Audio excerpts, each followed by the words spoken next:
बिस्मिल्लाहिर्रहमानिर्रहीम। अस्सलाम वालेकुम स्टूडेंट्स, कैसे हैं आप सब लोग। अच्छा, तो मेरी कल तबीयत काफ़ी ख़राब थी, कल मैं वीडियो अपलोड नहीं कर सकी, उसके लिए माजरत। बाकी हमने सेकंड चैप्टर स्टार्ट किया हुआ था, तो उसमें हमारे दो टॉपिक रह गए, एक मलेरिया वाला और एक ये थ्योरी एंड लॉ वाला। मलेरिया वाला काफ़ी लेंथी था, तो मैंने सोचा पहले ये जो शॉर्ट है पहले ये करवा देती हूँ, फिर उसके बाद मलेरिया वाला इन डिटेल हो जाएगा।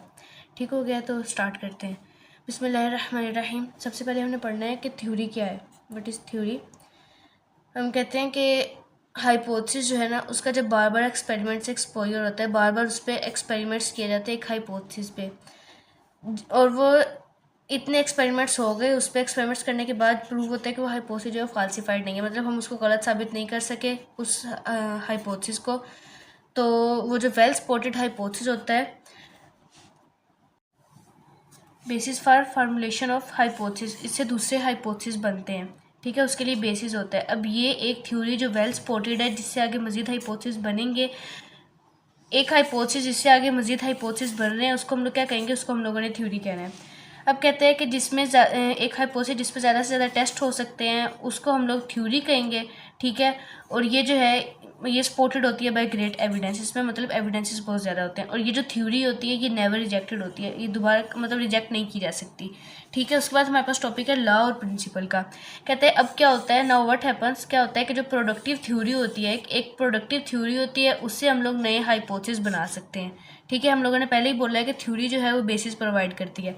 अब उससे नए हाइपोथेसिस बना सकते हैं, उस पर टेस्ट किए जा सकते हैं। ठीक है, अब ये जो प्रोडक्टिव थ्योरी है ये एक चैलेंज हो जाता है कि जो बायोलॉजिस्ट है उनके लिए चैलेंज होता है कि वो कहते हैं कि अब हम इस थ्योरी को डिसप्रूव करेंगे, कि मतलब साबित करेंगे कि गलत है। गलत कैसे है?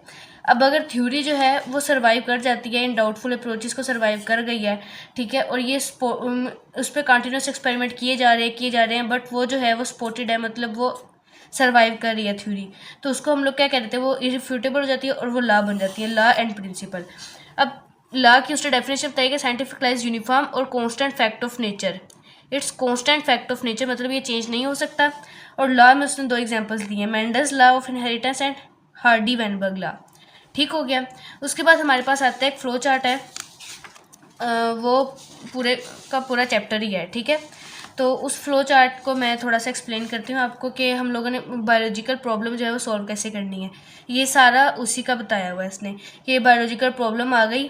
ठीक है, पहले हम लोगों ने उसको रिकोगनाइज किया, रिकोगनिशन था ना पहला स्टेप, उसको रिकोगनाइज किया, उसके बाद उसके ऊपर ऑब्जर्वेशंस की, उस पर ऑब्जर्वेशंस की जाती है। ऑब्जर्वेशंस के बाद क्या होता है, हमें पता है कि हाइपोथेसिस बनेगा। हाइपोथेसिस उस फर्जी स्टेटमेंट के टेस्ट किए जाएंगे, फिर एक डिडक्शन दी जाएगी, इसमें इफ़ एंड देन वाला लॉजिक था। सही है, डिडक्शन पे एक्सपेरिमेंट्स किए जाएंगे। अब हम लोगों ने कहा था कि एक्सपेरिमेंट्स जो हैं उसमें दो ग्रुप होने चाहिए, control group and experimental group. ठीक है, इनको कंपेयर करने के बाद जो है रिजल्ट्स दिए जाए एक्सपेरिमेंट्स के। ठीक है, एक्सपेरिमेंट्स हो गए, एक्सपेरिमेंट्स करने के बाद हम लोगों ने रिजल्ट को समराइज़ करना है। रिज़ल्ट को समराइज़ करने के बाद अगर तो रिज़ल्ट मतलब प्रूव हो गया कि ठीक है, अगर तो ठीक है, प्रूव है, फिर हम आगे कंटिन्यू करेंगे। लेकिन अगर नहीं हुआ प्रूव, गलत है, तो फिर क्या करेंगे, फिर दोबारा से फिर एक हाइपोथेसिस देंगे, फिर ये सारा प्रोसीजर स्टार्ट होगा। अभी कह रहा है कि इफ़ प्रूव, मतलब अगर हमें साबित हो गया कि ये ठीक है, रिजल्ट ठीक है, टेस्ट सही आ रहे हैं, एक्सपेरिमेंट्स के रिजल्ट सही आ रहे हैं, तो फिर क्या होगा, फिर हम रिजल्ट को रिपोर्ट कर देंगे। मतलब रिपोर्टिंग ऑफ रिजल्ट का क्या मतलब है कि रिजल्ट को हम लोग पब्लिश कर देंगे न्यूज़ में, नेशनल इंटरनेशनल मीडिया में इसको शो करेंगे।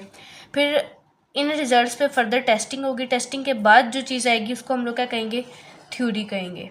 टेस्टिंग के बाद थ्योरी होगी, और थ्योरी इरिफ्यूटेबल थ्योरी को हम लोग क्या कहेंगे, लॉ और प्रिंसिपल कहेंगे, उस पर भी फर्दर टेस्टिंग होगी।